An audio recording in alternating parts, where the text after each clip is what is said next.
the latest session on conversations on AI. This is a haptic initiative for the world's leading minds to exchange thoughts around the business of AI. So today we have Mike Wittenstein, and he has been crafting and executing strategies to increase and sustain competitive advantages for his clients for over 3 decades. He's based out of Atlanta, Georgia. He's an executive coach and the founder at Story Miners. So Mike, you want to add to that introduction and then we'll jump right in. Sure, Aaron, thank you so much. And it's great to be with you. I've been following Haptic for a long time, and I'm really excited about the direction it's going and how much, I guess I'd say how much character and personality is going into the work of the company. I think that's really important. To flesh out my background, I was an early digital agency owner. I've founded or run 5 professional service companies, including an innovation practice at IBM, which was a lot of fun. My title there was E-Visionary, back when everything had an E before it. So that was very cool. And one of the things I learned when I was at IBM, because when you work at a company like that, you actually can see into the future because you're made aware of all the confidential things the company's working on and what's coming next. So while I could see a lot of those things, I also saw how hard it was to get new ideas to take hold. So I doubled down every time I heard, Mike, you can't boil the ocean. And I just wouldn't hear that. So we actually invented ways to boil the ocean, and I'm really proud and happy to be able to use those going forward. A lot of people have stumbled onto those same ideas. I think when you live in the world, you can't help but see some of the same things and some of the same patterns.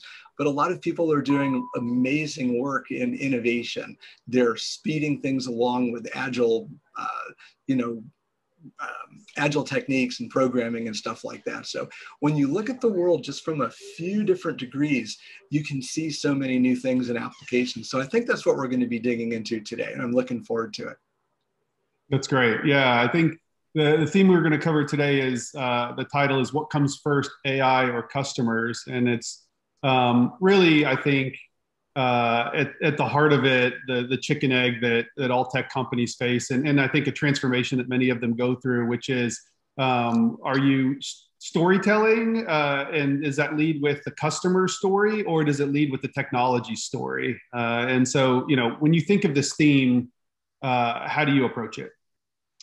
Well, it is a chicken and an egg thing. So, God has to create the genes that give rise to the chicken and the way it lays eggs. It doesn't really matter because it's not about getting the order right. It's about doing multiple things right.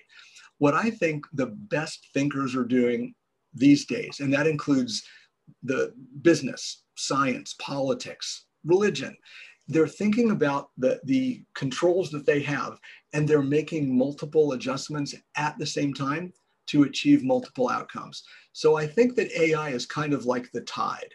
When it comes into the bay, its job is to raise all the boats. You don't use AI just to improve the customer experience or to add value or to operate more efficiently or to please employees. You have to think differently. You've got to raise the tide and do all of those things. And what that means is the conversation needs to start around values.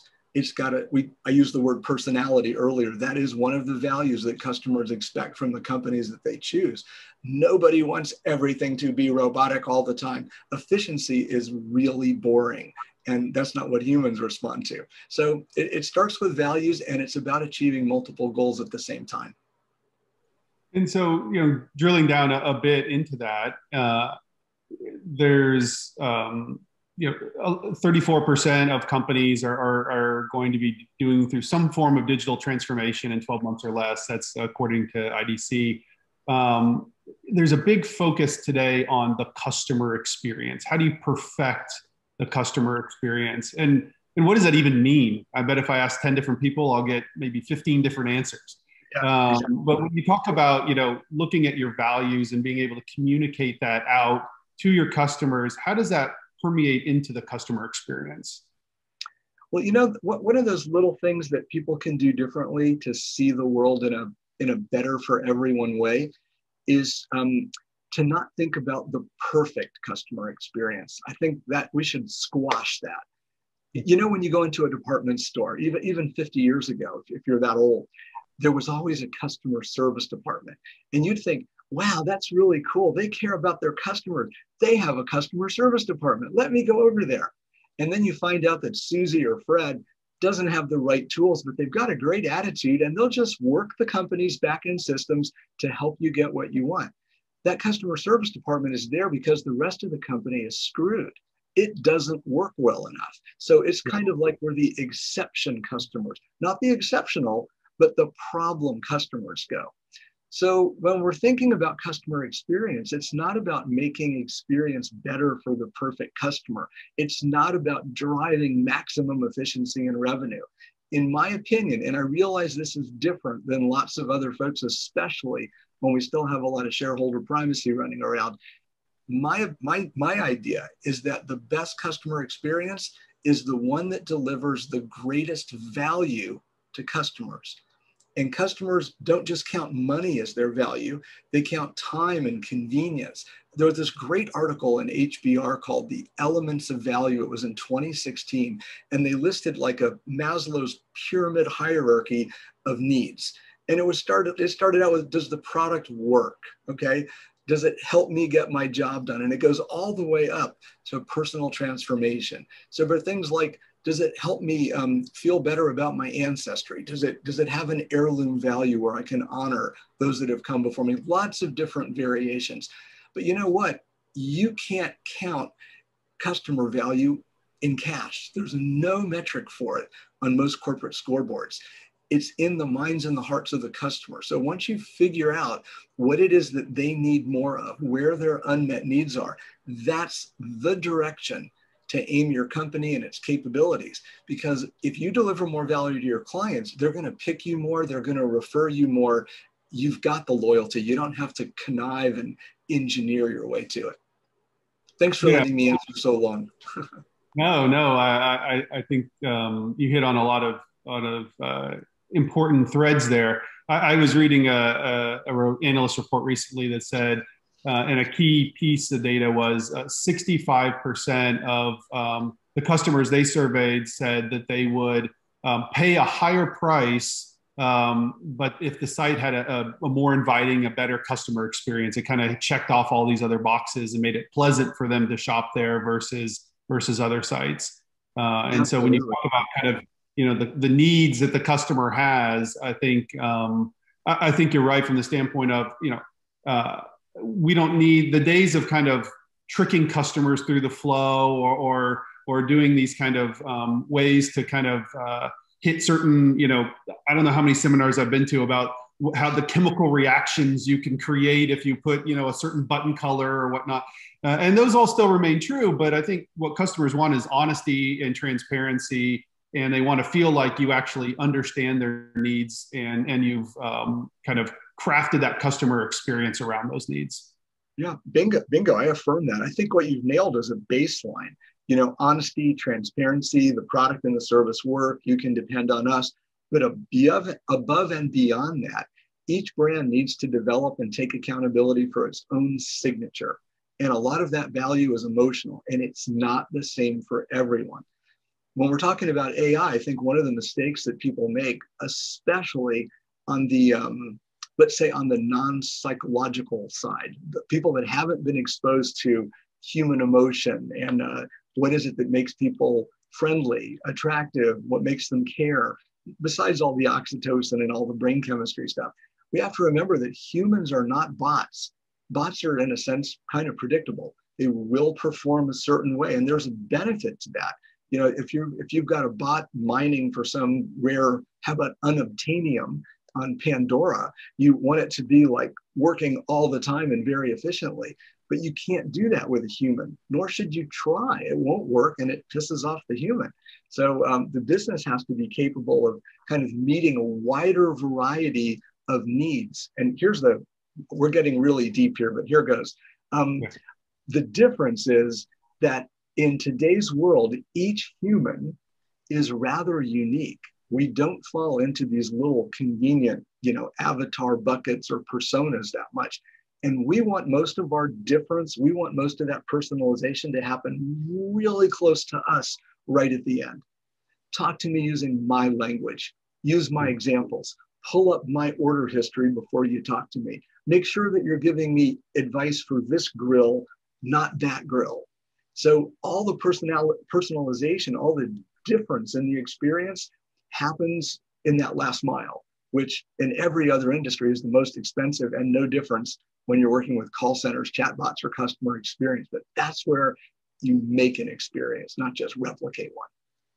Yeah, and of course, one-to-one personalization is like the holy grail, right? That every company is trying to achieve, and many tech providers claim it, but kind of fall short. So in You know talking how many? about, Let me just dig into that for a second. How many home pages does Haptic have? Like if you type in haptic.com from a number of different places, how many different things might show up? You would have one, and I mean, we'll do some A/B testing, but yeah, typically you'd see one. And how about Amazon? Right. It's different for each customer, of course. It's hundreds of millions. Yeah. So there's that. Just it makes people really think hard about what does it mean to be personalized. It can start right at the beginning. The hardest part is near the end of the transaction, whatever that is. All right, back to you. No, and I think you're still kind of crossing right into where I wanted to take it, which is, what is AI's role in improving the customer experience? As you said, and AI is a bit of a buzzword, right? But if you kind of go behind what it's trying to achieve, which is real time understanding or better training of actual user behavior, so that it can, and the website and that customer experience can better align to, like you said, all these different use cases that the visitors may have. Yeah. Okay. So could you ask that question one more time? Because my mind just went all over the place. Just Sure. No, I'll kind of distill it down, which is, is AI helping to improve the customer experience, and where have you seen places where AI can be helpful? Okay. So I think we're in an experimentation phase around the whole world with AI. There are no best practices yet. We're developing starters and we're trying a whole bunch of different things, and I think that's really healthy. The biggest complaint that I have right now is probably that most people are assuming that AI is baked and done. They're ready to take it out of the oven, and they're judging it based on what they think it should be. And that's newscasters, talk show hosts, podcasters, programmers, scientists, sociologists. Everybody's weighing in with their underinformed opinions. Everyone's underinformed. That's just a fact, because we're still figuring out what it is. At a corporate level, here's what I think is going on, and I'm seeing this a lot. I'm seeing, when I go in to talk to my clients and prospects, they're trying to use AI to better their business outcomes. So they want to cut the cost of sales. They want to speed up this cycle or that cycle or optimize something. And okay, remember the beginning of our conversation, we talked about AI as kind of like the tide, and it raises all boats. They're just trying to raise their own boat. They're not caring enough about the customer. When you care enough about your customers' outcomes and your employees' outcomes and all those little steps along the way, it means you're thinking about the design of your entire ecosystem. And that creates a healthier environment for all. It lets commerce and information flow. It reduces friction and pain and psychological suffering. And don't take that over the top there, but people suffer a lot at the hands of a lot of poorly implemented technology, from feeling frustrated to wasting time. So what I think we need to do in the world, if I were God, I would kind of push the folks that are using AI to add one thing to what they're doing. And that is, what can we learn about adding value to our customers while we're improving our call center, or while we're trying to reduce returns and all of that? And if we put some of that very cool AI technology, which kind of learns, and we put it on creating value for customers, we would know what the target to shoot for is, because that's always the winning answer. It's never not the right answer. But everybody's still focused on, well, what was I measured on before we had AI? What was I measured on before we had dashboards and all these cool, 5 trillion points of internet connectivity that can report back to us? everything's on real-time telemetry, we kind of only had our side of the equation to work on. Unfortunately, that thinking is still predominant in the world where we're thinking about customer experience. We're giving it lip service in large part, but we're not doing much about it. So just to recap, the one thing people can do is to start to turn those little AI bots on learning what is the value to the customer and how do we change the way we work and apply our capabilities to give them more of what they want. Once you learn what that is, it doesn't usually change dramatically. And that is your competitive advantage. That's my 2 cents. No, I think that's a great point, which, I did venture capital back in the day, and we used to say a lot on these kind of tech first, customer second type approaches. It's a bomb looking for a war. And we see, quite a lot of that in these kind of engineering driven. I think there was a famous book once called, The Inmates Are Running the Asylum, where you have these, a tech first view of it, or even a company first view versus a customer view. And so you're right, as far as the expectations from customers continue to adapt and evolve. They want a real-time experience. They want to do as little work as possible when they hit a website. They want, their perspectives and preferences front and center at the website. And so where AI can help to provide some of that to the customer. And like you said, it's not just about cutting costs on the company side, but it's actually adding value. Can, like in our case, a chatbot get information to that customer or get recommendations to that customer faster than if they had to search themselves or go to a live agent. If it also helps the company cut costs, that's great. But really, the more you improve that customer experience, the more you improve that customer loyalty, that top line and bottom line is gonna follow. Bingo. From a programmer's perspective, and I know a few of them, but I'm not one, a lot of times there's emphasis put on writing really elegant code, getting the software to work as little as possible. In the case of AI and just what you mentioned, where customers are looking for more to be done for them, we want those bots working in overdrive. We want them working 100 times harder. It's okay if they have to check the database 386 times before they make a recommendation. That's where the value is. So rethinking prioritization is key. It's all about getting to the right outcome so that humans spend the least amount of effort. It doesn't matter what the computing resources are because they're basically free. Yeah, that's exactly right. So I want to kind of bring it back to the beginning and your experience in kind of seeing the world through stories. And can you tell us how that point of view helps to provide a more exceptional experience to your customers? Sure. Well, stories have been around for a long time. You've probably heard the phrase that as humans, we're hardwired for story. We have cave paintings in France from 10,000 years ago of, buffalo getting hunted. We've got stuff from tens of thousands of more years prior that show that story was how we passed on knowledge. It's how we became better hunters. It's how we kept our groups together. It's how we strategized about war and so on. It's just the backbone of who we are. There was a book that just came out by Richard Stone called Story Intelligence. And he basically is an advocate of the idea of we're not like Homo sapiens, we're like I don't know what his word was, Homo storius, whatever. But stories are such a part of who we are that it's hard to separate that from being human. But let's go back to the notion of how can stories help with all of this. In my opinion, most of our attention in the world, especially from a journalism perspective, which is what we get a lot of, and from novels, which we get a lot of when we're younger, some people when they're older, it's all about what happened in the past. Hey, what happened to you? What's your story? Well, I did this and that and that. You're in an interview. Well, I did this and I was that and I was a director over here and blah, blah, blah. We tend to focus backwards, but we don't tap the full potential of story, because when you look forward and you're figuring out the way things could be and should be, story is your fastest prototyping tool. It's way faster than doing wireframes and starting to mock up websites or writing some prototype throwaway code. You can bring more to the table than just that 0 millimeter of interface between what happens to the customer and what happens on the back end. You can show what the rich relationships are. How did the boss agree to that? Where did the money come from? How did Susie in the call center department feel moved to change her behavior so this new software could kind of take hold? How did Fred, the guy who's now out of a job, get retooled so he can make an even better and more enjoyable contribution over here?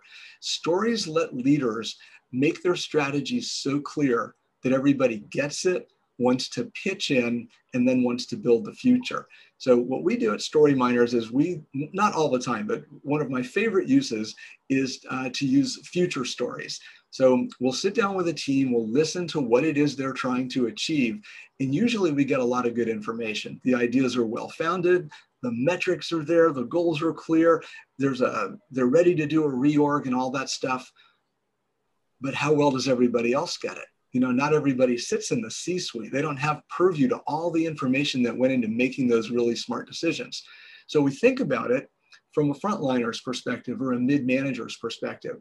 What do they need to know? What do they need to see so that they can make their own discovery about what's meaningful and what they want to buy into?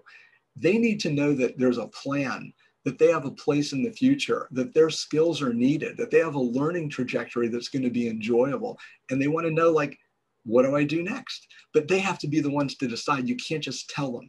When you tell people, they resist. When you set them up with discoveries, when they're the hero of the story, not the leader, not the brand, not the marketing initiative or the technology, they get really excited. They become an active, willing participant. And that's exactly what you need to get change to happen. So that's about future stories. And I'm so excited about it because everybody's painting a fresh, brand new look at the world.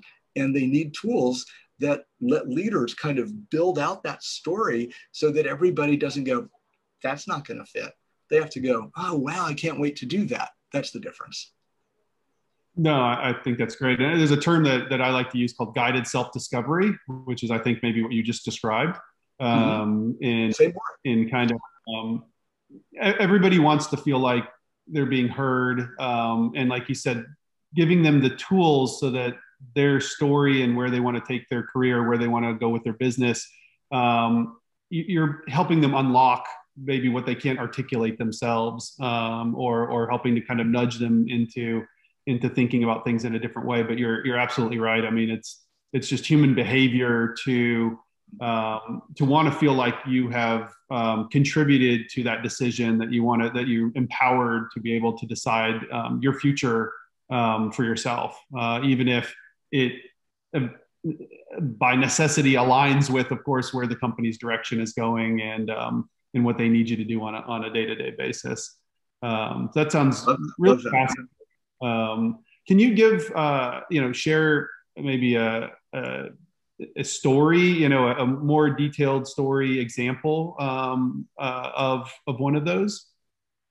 Well, the very first one I did that I remember was in 1999. That's 22 years ago. I was working at IBM as their e-visionary, and it was my first meeting. I was flown up to New York to represent our group and be a consultant. I was late because I was using that then new Hertz always lost technology, which definitely got me lost in the bowels of Manhattan.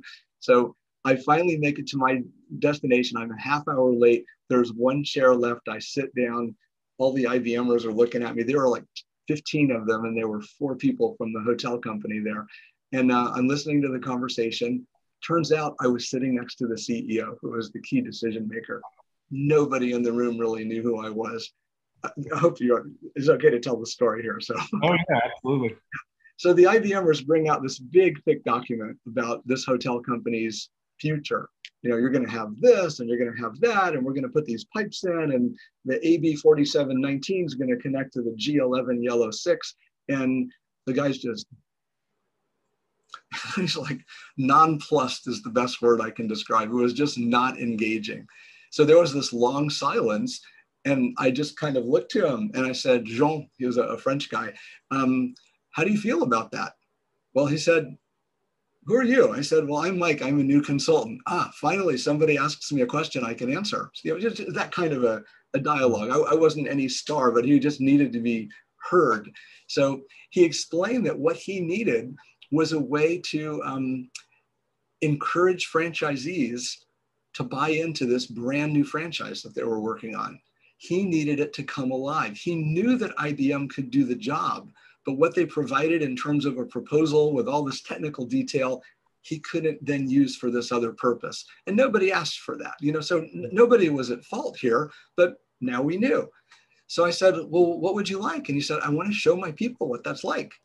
And that's where my brain went off. And remember, I just came out of running a digital agency. So telling stories about new tech was like, bread and butter every day. So I said, how about we do a video for you? And we show what it's like to use this automated kiosk and the in-room services. And the back then cool new technology was you could get a fax in your room and make a phone call at the same time. So we had like 20 different technologies. We crafted this fun narrative. It was started off as a story.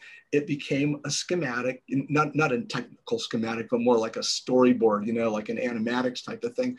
And then we hired an actress and an actor, and we went to one of their hotels under construction, and we put these people in play, and the taxi screeches to a halt, and the lady forgets her luggage, and then she goes in, and there's nobody, there's a big line at the front desk, so let me use this kiosk. And the kiosk avatar pops up and says, hi, first name, I see you're staying with us tonight in Chicago. This is New York. Would you like me to change your reservation? By the way, you have 20,000 frequent sleeper points. Just the whole thing went through. And then everybody could see what was going on at each of the different stages. And we broke the video about every 2 minutes to show the different technologies. The technical people made us do that, the wonky side, but it was all good. And the end result was they got to market 6 months early. They saved $1 million of capital expenditure, which was a lot in those days for that kind of a thing. And their franchisees pitched in more cash because they could see it. So they got a faster start, which really brought their return and their earnings back. The whole thing was 50K, and it was done in 2 weeks. So how's that first story? I think that's a great one. And it's interesting when you talk about stories, and folks want to know how to do that from, when we go and talk to our customers, like in this case, from a sales perspective. But I think also, a trend that I'm seeing is, everybody has in their product now analytics, and they talk about, we can tell you how your customers behave. We can tell you their propensity. We can tell you their needs. And there's all this trend to, well, you can't just present data, you've got to present insights. And at least for me, the ones that I see are most successful is actually the people who can take those insights and turn them into stories and actually be able to weave to, back to, whoever the executive is that may be consuming this, not just the insights of, hey, this learning, but why does it matter? How does it weave into our strategy? How does it weave back into the value we're providing the customer? That to me is I think where people are trying to go. And it's still more in that art stage than a science stage today. And I hope it stays more in the art stage forever, because that's where you bring the human element in. And since we're trying to serve humans, who better to do it than a human? You've seen all these terrible apocalyptic things where robot AI take over and they don't care too much about humans. So let's keep it on the human side.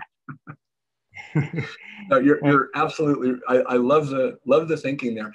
I think we need a kind of like a new position of not just a storyteller, which is usually a branding thing, like here's how we sell our stuff, here's how we describe ourselves. It feels good, but it doesn't really do anything other than make people feel good. But when it comes to data, you're talking about changing the way the company works. You're talking about committing the company's resources, cash, capabilities, time, and opportunities in a new direction. And everybody's kind of betting on the fly that this new horse is actually going to make it to the end of the race. Yeah. So a data storyteller is like part IT architect, part strategist, part financier. part web AI person, and they really have to have the psychology understanding of the customer in mind. So these are truly the most creative people around. And you mentioned before that you didn't do that painting behind you, but you're really creative. So you probably fall in that category of seeing the bigger picture and knowing a few little steps to take, because that might just move things in a new direction, which helps everyone be better. And this work on data storytelling is truly strategic. It really belongs like a couple notches up from where it is. It can't just be, here, go do this project. You've got to bring people into the fold. And one of the things that I've enjoyed the most from some of the clients I've been lucky enough to work with are that when they bring you in, they don't have a way of deciding already how your answer is going to fit before you even start. They know that as you start working with them, everyone is going to know more and be smarter. So they belay their decisions until later. And that's actually good. Deciding early, not so good when you're facing an uncertain future. Absolutely, absolutely.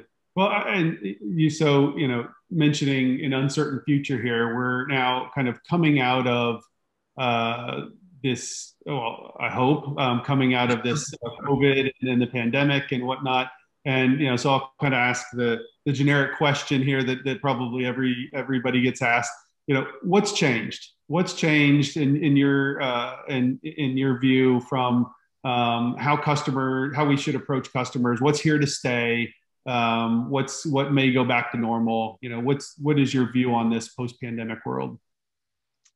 Well, do we have a whole extra hour to talk about?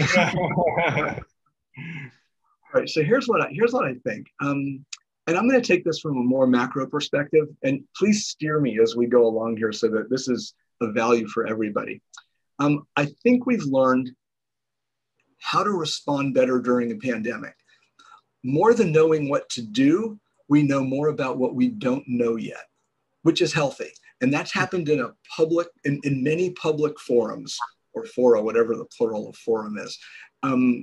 We know that a lot of countries have experienced the same things that we have here in the United States. We've learned from others, they've learned from us. We haven't learned enough from ourselves. For example, we ran 50 different experiments, one in each state, and it was only way later that people started studying, to the best of my knowledge.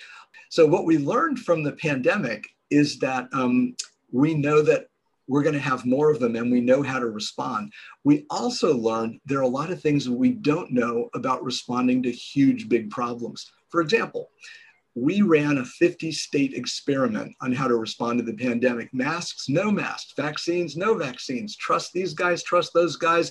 What do you do in schools? Everything just kind of boiled down to individual decision. We all thought that listening to one leader would be the way to go. Whether you think that leader was former president or the CDC or the World Health Organization, we saw splintering there. And there was probably good reason for that splintering, but we didn't know which way to go. What that tells me is that we're now aware that the designs that we have for a lot of our current systems aren't big enough to handle the problems that we're throwing at them at national and global levels. We're just kind of rearranging the deck chairs on the Titanic to try to get to these bigger outcomes, but it really is going to take some fresh new thinking. It's going to take that data storyteller who can look at the facts, the situation, and can figure that out. It's going to take some AI to help us see things that we've never seen before. And it's going to take a different posture with regard to learning from others, being open-minded, walking out to just find out what you don't know, and exploring the world afresh to find out what's really there, because all of us are biased. So all these things come together around AI. I think that's going to be a very central part of it. And to close up on this, I think that, well, I hope that what we learned from this pandemic is that we need to design bigger, better, and we need to be able to do that faster. That same learning applies all the way down to this little company over here trying to serve its customers better. It's the same mindset. It's just a difference in scale. Yeah, and then kind of bringing that into a bit more of the micro level or the microeconomic trends that were happening from the standpoint of individual businesses. So you talk about the the 50 states being incubators for these experimentation around how to respond. There were thousands of companies also running their own experiments on how best to respond to their customers. Of course, in the food sector, trying to adjust in that kind of way. There were from a retail perspective, all the stores that were closed, and now they had this crush onto digital to respond to. What are you seeing, or do you have any opinions on kind of what customer-based approaches have worked best for some of these companies, and how does is there a way that storytelling helped companies kind of respond better or adjust better to that new reality? Right. Well, let's take the second question first. When you transform your idea for a strategy into a story, it's a lot easier for people to get their hands around it. They can see what it means to people, how it feels, how it changes somebody's conditions, their life, their options, and their outcomes. So storytelling is that prototyping clay that you can use to create something of n dimensions and make it understandable. You can get on the same page. Quick sidebar. We have a technique at Story Miners that we call See What You Say. And we'll bring in like an ex-Disney animator to paint a picture or a series of pictures about what's going on in a prototype experience while it's still in the very evolutionary conversational phase. And that lets everybody lock in on the same thing, so we get people on the same page. We'll do that for 3, 4, 5, 7, 15 ideas, and then the best pieces of all of them. Everybody has that discovery moment that you talked about before, where they have the self-guided, revelation type of thing. The best customer practice that I've seen from personal conversations and a few clients, not as many as before, because it was a crunchy time.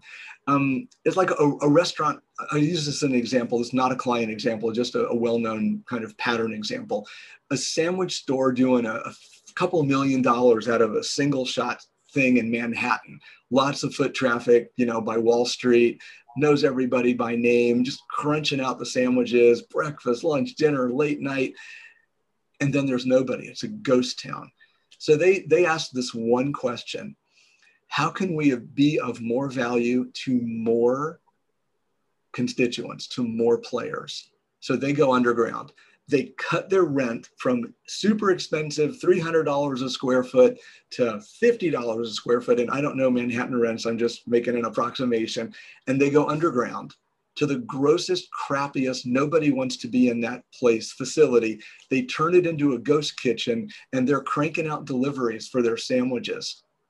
And they're keeping the delivery company happy, and they get another delivery and a third and a fourth delivery company. And all of a sudden they can reach all of those delivery options. That's like a quantum leap in their growth. And they can start preparing food for other businesses in the ghost kitchen. So they white label their software, the ghost kitchen, and now they're making 4 or 5 times more money, and they franchise that.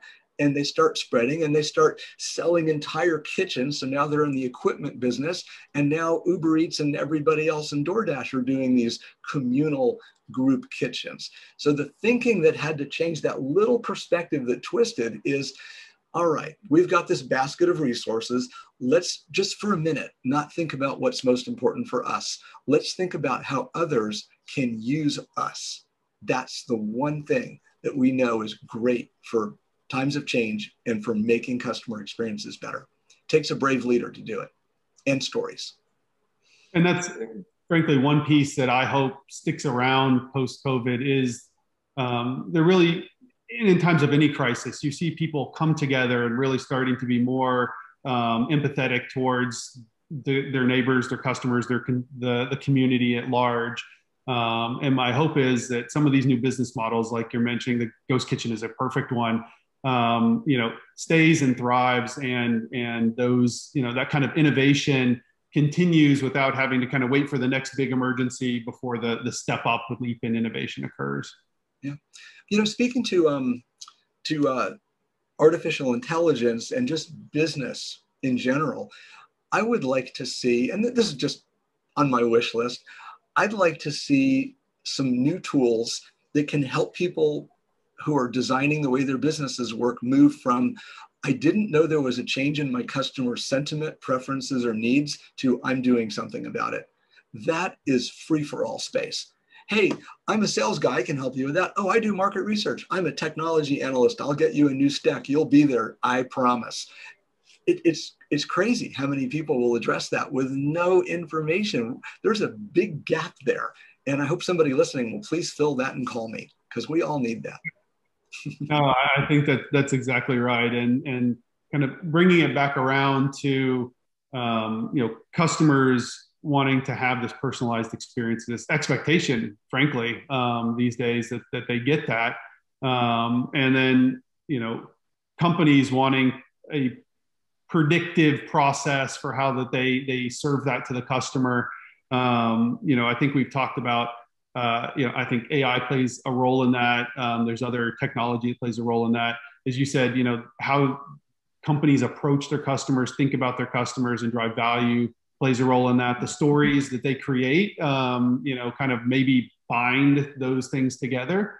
What other factors, as we kind of wrap up here, should companies be thinking about in trying to solve that I don't want to say problem. It's really an opportunity. It's an opportunity to grow their company. It's an opportunity to make their customers happier and to deliver value. I'm going to have to get back to some advice that I learned a long time ago. It was from my Uncle Sam. He's no longer with us, but he was a little bit like an R.H. Macy or a Disney. He wouldn't make a move until he understood what it meant to his customers.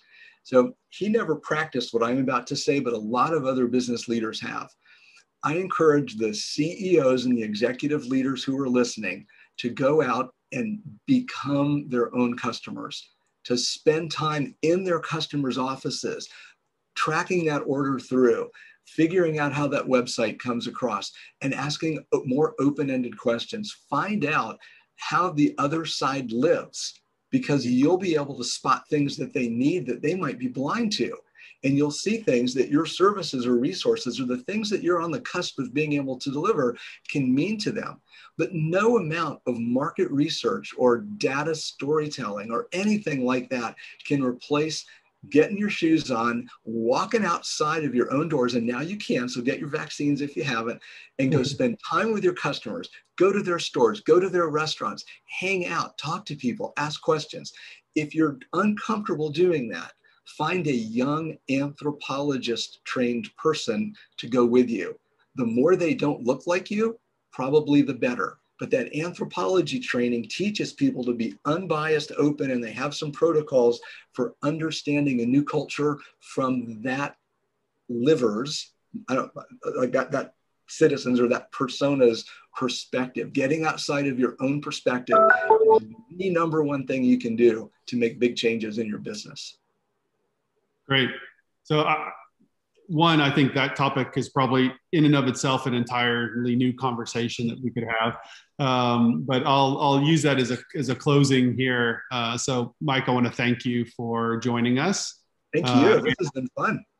Yeah, this is, I had a great time. And for everyone out there, to continue watching engaging discussions in the space of technology, please subscribe to Conversations on AI, and then you can also follow all of our conversations on LinkedIn and Twitter. Thank you, Mike. Thanks, Aaron.